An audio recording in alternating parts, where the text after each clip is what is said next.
Welcome to another episode of Sound Advice Entrepreneurs Unfiltered. Today we're talking to Fisayo Longe, founder and CEO of inclusive fashion brand Kai Collective. And listeners, she is a force of nature. She was raised in Nigeria and started her career in accounting before following her passion for fashion and launching her own women's wear label. Between 2019 and 2020, Fisayo increased her revenues by a jaw-dropping 535%. She has seen A-listers rocking her designs and featured on the Forbes 30 Under 30 Europe list. But there is a flip side to that kind of meteoric success, the risk of burnout. In today's episode, we'll be talking about building an online brand, going viral, and the true value of taking a business break. Welcome, Fisayo. How are you? Hi, Kate. Thank you for having me. I'm good. Thank you so much for joining us. I want to start by quoting you back to you. You've said, "I want women to never accept limitations or stereotypes from anybody to realise how powerful they are." So to kick off, tell us a little bit about your experience of growing up in Nigeria. What were your early influences and what were the societal expectations of women? So I loved my childhood growing up in Nigeria. I think it was the best place that I could have grown up. But at the same time, I saw how the society treated men and women differently and how there were very different expectations of men and women, how women had just so much pressure, societal pressure around marriage, and how their ambition wasn't as encouraged or respected. And generally, there's just a lot of misogyny, and I saw it like up front, whether it was not letting a single woman rent a house because you think she can't afford it. Just like little microaggressions, actually, that's a big one. But just various things like that I saw over the years, and it felt like women were not encouraged to be limitless and achieve their full potential. And so that is something that has mattered a lot to me ever since I was young. So what was it that made you kind of break that stereotype? Because you're quite fearless and ambitious, aren't you? I would definitely say that has to be my mother. My mom is very confident, very entrepreneurial. She always ran her business. She always had money. She was always able to get the family out of tough situations. And so growing up with that sort of strong woman who was very good at planning, very good at bailing us out during tough financial situations. And I feel like a lot of the life that we have in being able to, come to England and achieve our dreams and our goals, even, helping me start Kai is because of my mom. And also a principal I had, her name was Mrs. Duran, the principal of my primary school.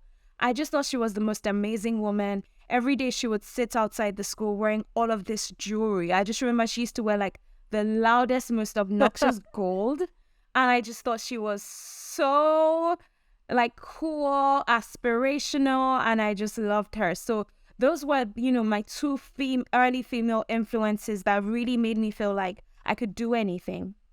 You mentioned that your mother ran a business. Is that where you got your entrepreneurial spirit from, do you think? Maybe. Yeah, because my mom has always been entrepreneurial. And funny enough, when I was very, very young, and nobody would believe this now because she's not in the fashion industry even remotely, but my mom used to be a tailor and she used to make my outfits for like birthdays. She made me like a Pocahontas dress once. So maybe there's something there, And is that then where your love of fashion came from?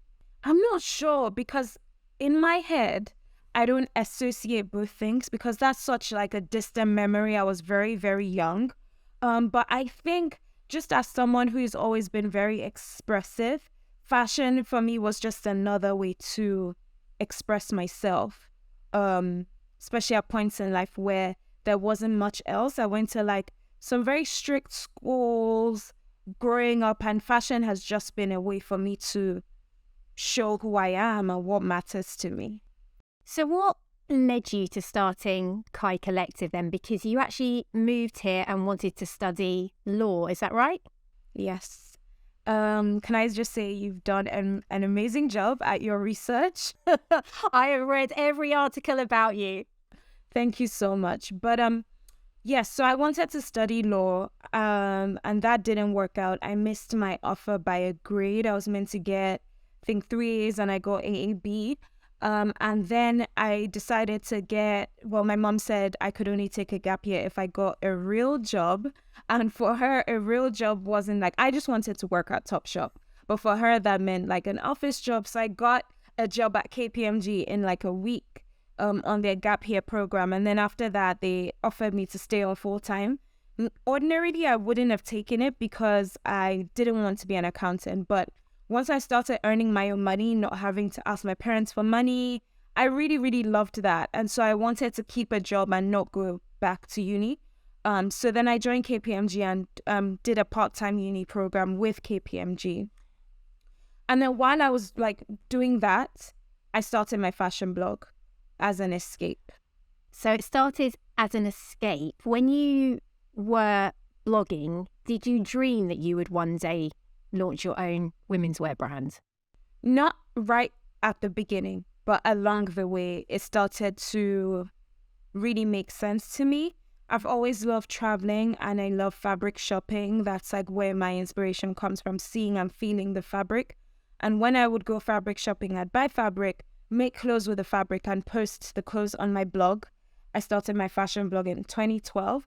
And then I would get loads of questions about where the clothes were from when I would post on my blog or Instagram. And then I realized, okay, I could actually, sell these clothes. People are interested in these clothes. And that's where it started. So you had that sort of light bulb moment of, you know what, I'm going to make my own brand.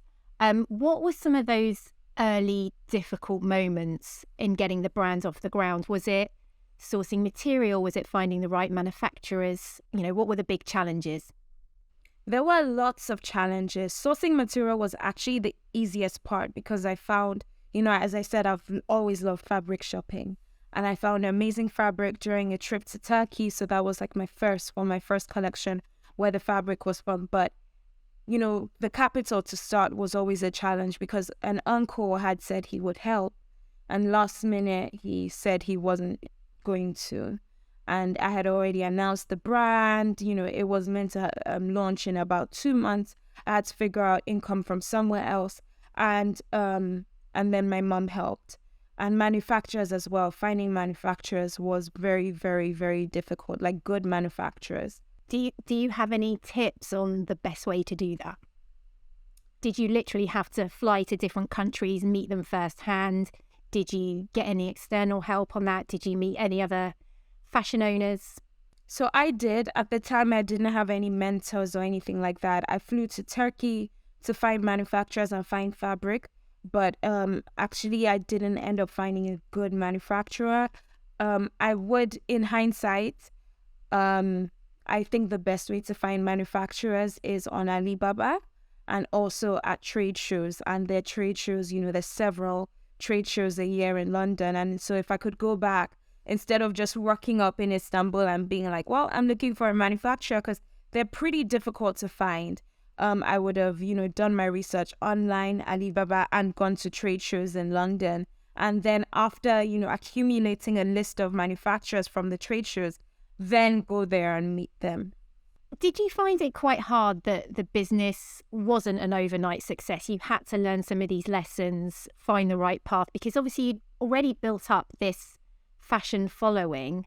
You must have thought, okay, great, I'm going to launch my own brand, it's going to take off. And then that didn't happen, did it? No, it didn't happen at all. In fact, I always tell this story where the night before I launched, I thought it was going to be an immediate hit because I had 40-something thousand followers on Instagram. And I thought, okay, 40-something thousand followers, 20,000 orders, which obviously would never have worked because we didn't even have 20,000 units of stock. But then the night before I launched, I was on Rightmove looking for the house I was going to buy the next day in cash, I really did think that it was just going to take off and we would sell out and order more, sell out and order more. And that just did not happen. And honestly, it affected me so much. It affected my confidence. It just questioned everything I thought I had known. I used to be a very, very I am still, positive, but I had such high expectations of myself and I really thought I could do anything. Now, life has humbled me a bit and I question things more. But back then, you couldn't tell me anything. I thought that was going to be it. So it was very difficult going from being so confident and sure of myself and my work to doubting everything. The self-doubt, the sadness, it was a lot. How did you overcome that self-doubt? I definitely didn't overcome the self-doubt until Kai reached a level of success. It was always there until I then, reached some sort of success and began to sell out and began to, get all this validation from our customers. So I wouldn't say that I was able to cure the self-doubt. I would say that the business success helped suppress the self-doubt. I mean, the self-doubt even till today is still there sometimes. And what was that pivotal moment then when you started to feel like the business was growing, it was a success? How did you build that online community and turn those followers into customers? 2016, we launched, very difficult year. 2017, very difficult. 2018, very difficult. 2019, still very difficult, but I began to see some traction. And that was because I changed my approach to business. Because I didn't have a traditional fashion background, I was never vulnerable. I never shared when I didn't know something. I liked to look like I was always in charge and knew what I was doing because I didn't want people to think or to know that I didn't in fact know what I was doing. But then one day something just switched. I was just like, let me get customer feedback. And so I asked, on Instagram stories, I did a question box being like, how do you find our website user experience? What would you change on our website? And the feedback was basically like, your website is rubbish. I would change, people said they would change all of these things. And I took that and built a better website. And from that day, the brand was just never the same again. I really saw how involving the community in my decisions, even in should I make this in this color or this color, getting that feedback from the community really made them feel like they were part of the brand and built our relationship. And that two-way conversation was really pivotal for us. And then, 2019, some level of success, but still loss-making. And then 2020, when we launched the Gaia print, everything just bloomed and nothing was the same. So tell us about that moment. What happened? So in the beginning of 2020, February 2020, before the pandemic came to the UK, I was invited to a BAFTAs party and I had sampled that dress the year before. So it had arrived in January and I thought, okay, I'm going to wear this dress to the BAFTAs party. I asked friends, should I wear this? And they were like, yeah, that's stunning. And I just felt so good in the dress. I just had such a great feeling. I hadn't seen anything like it on the market. I was so excited. And then I wore the dress and the reaction on Instagram, on Twitter was unlike any reaction I've ever gotten to anything. And so I knew that we were onto something. So I quickly placed a bulk order after that because I like to test the waters and see what people think about something before, I order more units. And then the pandemic hit. And I thought I can't launch clothes during a pandemic. People are worried. People are suffering. I was anxious. And so I thought I couldn't launch. But every day people would ask me sis, where's that dress? Where is that dress? And thank God I launched because I would have been waiting a very long time if I was waiting for the end of the pandemic. And I launched and it was the first time that we did a launch and it was just immediately, order after order after order. Our website crashed. Nothing was the same again. How did you cope with that sudden surge in demand? Looking back, you weren't necessarily prepared for that.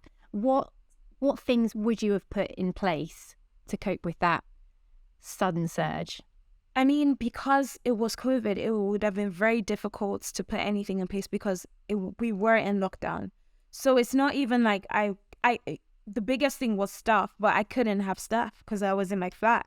And all the stuff was in my flat at that time. And my sister stayed with me during lockdown, and that it was life-changing because she was able to help me and we fulfilled orders together. So there wasn't much I could have done.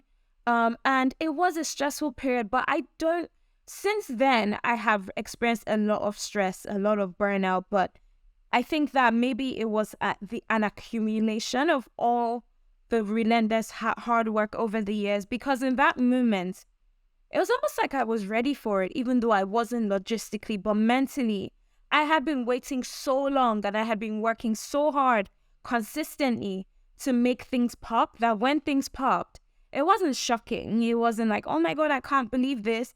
I mean, to an extent, it was just because of how difficult things had been, but I deserved it and I was ready. So I wasn't stressed or depressed. I was excited. Mentally, you were ready. You were like, bring it on. Exactly. I know during COVID, you had to move manufacturing operations from China to Turkey, so slightly closer to home. What were some of those other business lessons that you learned during the pandemic? Community is everything. Community really is everything. Just that two-way conversation again with our community, finding out, even just the fact that we knew that they were ready for the launch, and that was because we were constantly communicating with them, checking in on people. How are you doing? Polls on our Instagram. I think just before the lockdown, we shared like a newsletter with playlists, podcasts, and our favorite movies to keep them company. 2020 was all about our community, and the reason why Kai is successful, but there's so much more to do. So I would say the reason why Kai has reached a level of success is 100% down to our community. So that was my biggest lesson. Community, investing everything in community. It's interesting that you've become more vulnerable as an entrepreneur and also more personal as a brand, and that's where you've really seen success then. Yeah, because at the end of the day, people recognize you for your achievements and they're like, okay, cool, like she's doing this and that's lovely. But people connect with you for your vulnerability. People connect with you when they know that you share the same struggles, you have the same values. That is what builds that real emotional connection. And, whatever product or service you're selling, it's all about an emotional connection at the end of the day. I mean, that Gaia dress really sort of changed the game for you. But how do you continue to innovate as an entrepreneur once a product has gone viral? How do you stay ahead of trends and stay creative? Thing is, as a very creative person, and this goes for, I think, most creatives, the ideas never stop coming. Sometimes you might have a rut, like our equivalent of writer's block, but you're watching things, you're on Instagram, you're on Tumblr, whatever it is, you're watching movies, you're always consuming media. And that really triggers our creativity, triggers different memories, triggers just creating. So the ideas don't stop coming. I don't think the problem is a shortage of ideas as much as it is putting so much pressure on yourself to reach your prior success. So I realized quite early on that if I was constantly trying to outdo Gaia, I would always fall short and I would feel like a failure. So instead of setting that bar, the Gaia bar, and being like, anything I do has to live up to this and has to be this amazing, I just set out to create a full brand, the brand that had range with different products and not place one product, not have the entire brand center around this one product. And when you remove that pressure, all your other ideas come to life and you're able to continue to build and continue to innovate without trying to live up to past success. That really cages you. And actually to not rely on one product and to diversify your product range. Absolutely. Because everything goes out of style at the end of the day. Yeah. I'm curious to know, you are obviously an ideas person and full of all these creative thoughts that are coming into your head. How do you prioritize? How do you know which ideas to act on? And how do you, as a business owner, prioritize your time? Because you obviously have that financial background as well from your time at KPMG and from accounting. So do you tend to focus more on the figures? Do you tend to focus more on the design? Where do you spend your time? You have to juggle everything. Yeah, especially in the early days like we are now. People think Kai is bigger than it is in terms of staff. There's still very few of us because I like to keep a lean business. I don't want to, grow too quick and then have to do layoffs when things get tough. And obviously we're in a very tough economic climate at the moment. So I have to wear a lot of hats, and you quickly learn that you have to wear all of them well. So for the parts of the business that I can outsource to professionals and where I can collaborate with professionals, I do.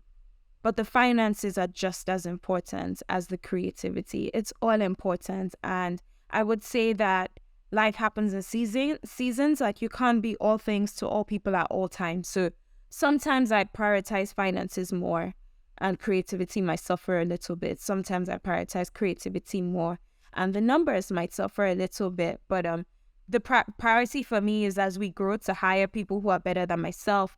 So one of my team members now, Jasmine, far more creative probably than I will ever be. And so that helps a lot when I have to focus on another part of the business. Do you find it hard to find great staff and to employ people who are better than you? I find it very hard to find great staff. I really, really do. I think especially because people see on social media, and we're very social media kind of business. We've had a lot of press and people think it's a lot more glamorous than it is. And no matter how much I reiterate in the interviews, this is hard work. This is not glamour. People still come expecting a glamorous experience. And when they're faced with the reality of a startup, because that's what it is at the end of the day, it might be fashion, but it's still a startup. And so there is still, the majority of work is not the fun work that people actually see. A lot of people are not ready for that. They just don't have what it takes. They're not prepared to sacrifice that, to make the sacrifices necessary to make things work and, work hard. But in terms of hiring people who are better than myself, I don't find it difficult. Maybe I did at first, but not really. There's certain tasks where, for me, I just love to outsource. I love it. I don't want to do everything. I have so much to do, so many ideas. I don't want to do everything. I want to use one of your other quotes. You said, growing up Black, you're told about how much harder you need to work. What are the particular challenges you think you faced as a Black entrepreneur and as a woman? Yeah. So I'm not sure why I said that, but I actually want to clarify that growing up Black, life is harder, especially when you live, in a place where you're in the minority. That's a fact. But I actually grew up in Nigeria. So my parents never uttered those words to me during my childhood. And for me, I think that was part of what made me so confident, so limitless, made me feel like I could achieve anything, because I never had a chip on my shoulder. Everyone around me was Black. I didn't even know I was Black. And so I think that really worked for me when I did, move to the UK. And when I moved to the UK, I definitely experienced that. And that was part of why I knew that I wanted to work for myself. I do not like glass ceilings, invisible or not. I do not like people dictating how far I can go or, putting a limit on my success. And so for me, I really wanted to control that. And that is why I love entrepreneurship. Within the fashion industry, there definitely is that. But because Kai is so community focused, I'm chasing our community. I'm chasing a deeper relationship, a deeper friendship, as opposed to industry recognition.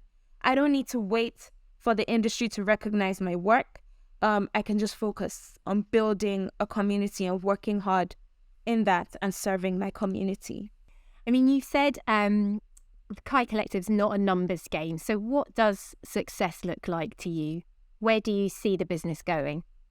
Money is important. I'm not going to deny that. So when I say it's not a numbers game, I'm not trying to build a £1 billion business. But money is definitely important. We need to be able to invest more in our ideas, buy more expensive fabric, come up with more intricate designs, hire the best people, which we haven't, been able to do in the past. But other than that, we had a pop-up in last month, and the response to it, meeting our customer in person and hearing how much Kai means to them and how it's so much more that close to them, how it made them feel incredible and confident wearing the clothes, but also how us having that open channel of communication and showing how much we care about them has inspired them and has helped them. I don't think anything can top that. So for me, how we make our customers feel is a top priority. Money is very important as well. It just doesn't need to be $1 billion. And constant creativity and constant just creating. I love to create and bring beauty into this world, and continuing to do that is what success means to me. Any plans to open your own retail stores? For now, not full time, but pop-ups definitely, especially after our pop-up last month. We took over Dalston. Everyone was like, what is going on? We've never seen a queue this long in Dalston. So I think our pop-up was a huge success, and I want to have more in real life moments with our community where we really get to, hug and feel each other's energy in the same room. That's very important to me. But in terms of a permanent brick and mortar store, it's not in my current plans. But you never know. Watch this space. Watch this space. I want to talk to you about the price of success. Firstly, in terms of the copycats. I know that last year you called out Fendi for copying your Gaia dress. What do you do when you're copied by brands that are much bigger and more powerful than you? How do you respond? Yeah, so it was the Gaia print that they copied. And I would say last year, the year before, it was very, very raw. We had just created this thing that, made our business go viral. And it was our first experience with a lot of recognition, a lot of success. And so it felt really, really painful for another brand to appropriate that, because then that would dilute our success, especially when the brand is so much bigger. And there were so many brands that were so much bigger that did it. But I've come to learn that that is the fashion industry. And so rather than spending all of my energy, whether taking legal action or calling out brands on social media, it's unfortunate, but the game is the game. And there definitely is a trade-off between fighting people and continuing to create and come up with the best ideas. And I choose to come up with better ideas and continue to create and keep that innovation and freshness rather than, anger and sadness. It's the game. And so that's how I'm choosing to handle it going forward. And in terms of the price of success, I know you've also experienced burnout and you recently took a business break. Tell us what sparked that. It just got to a place where mentally I was not in a place to lead a team, and everything was going wrong. And I felt like if we continued working as opposed to taking a break, we would have dropped the ball, and the people that we are there to serve would have noticed, and we wouldn't have been able to serve them how we should, because I just couldn't carry on the way I was working at the time. It was very, very good for us. But it really was the beginning. I've realized that to combat burnout, you really have to change your processes. And so I've spent this entire year since the break doing that, changing and updating our processes, working out better ways of living. So taking breaks, like I never used to watch TV. Now I'm obsessed with TV. There's a show called This Is Us. I don't know if you know it. I watch so much of it. That time off has changed my life, and I've realized the importance of that. So beyond a break, it's been changing how we actually do things and taking my weekends, which I never used to do.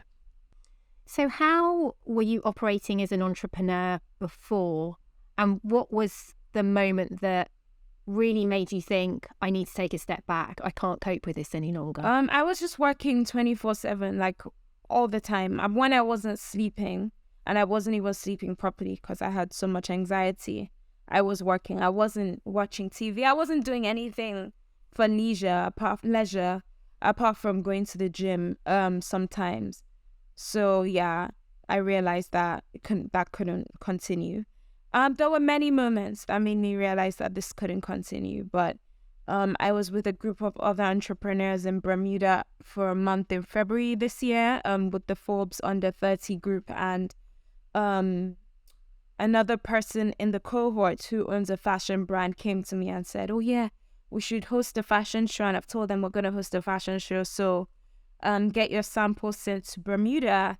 And I broke down at that point. Like, I just broke down in tears because I could not think of anything worse than hosting a fashion show in Bermuda. Like, I was running away from my life, and for her to try and bring that to me, I couldn't have it. And so it just made me realize how unhealthy I was at that point in time. And yeah, that was the catalyst. Did you agonize over whether you should take a break from the business and how it would run without you? 100%. I agonized over it. Like, you're a small brand. Will people even be here when you come back? You know, like, there's a lot of here today, gone tomorrow on the internet and in business. Like, I didn't know that people would still care if we were not, you know, in front of their faces constantly. But yeah, the whole team was front facing. So we were not even shipping orders out on the website. The website wasn't taking new orders. So it was like a clean break. We were working behind the scenes, but that was more like changing our processes and getting things back to a decent place. And that was fine. I just couldn't have like the customer facing business running because I felt that we were not in the position to serve them well.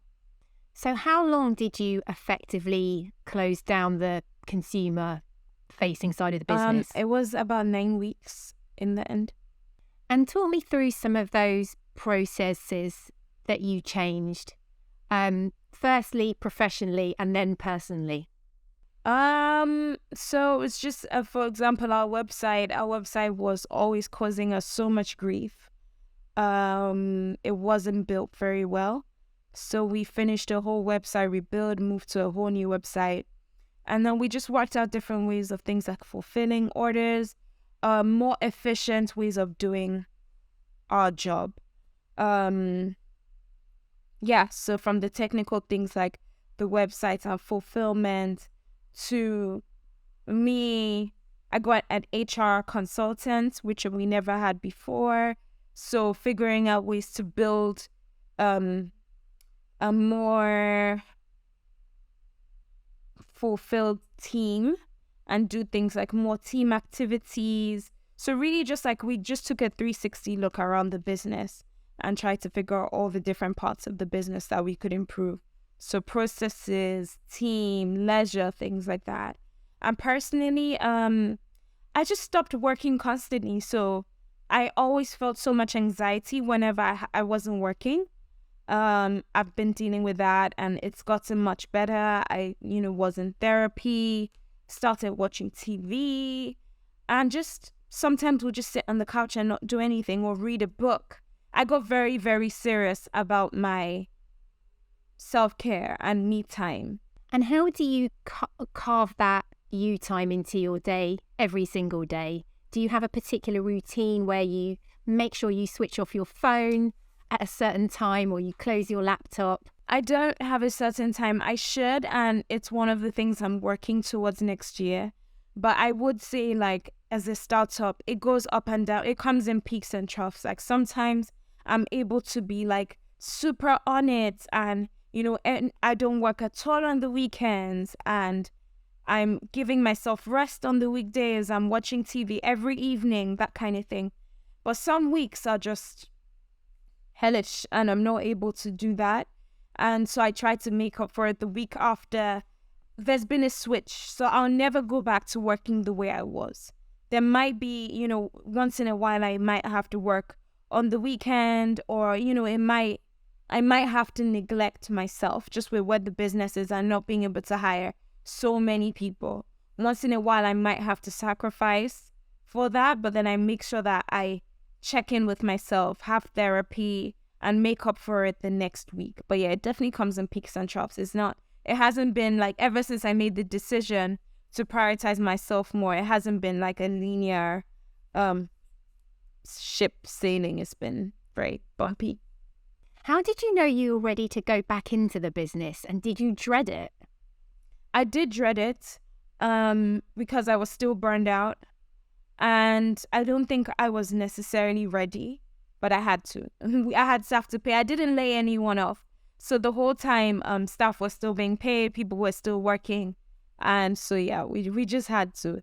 But at the end of the day, like, I think because it grew so fast in 2020, we had grown beyond our processes. So we could have, done with a month or two more to get everything in order. But you have to work to earn money. And so we had to go back. I don't regret it as much as I dreaded it because I was still very much burned out. I've learned so much this year and I wouldn't change any of that. I'm curious to know what your team think of you taking a business break. Have they seen changes in you? Do they think you're different now as a business owner? I'm going to ask. That's a very good question. I'm not sure.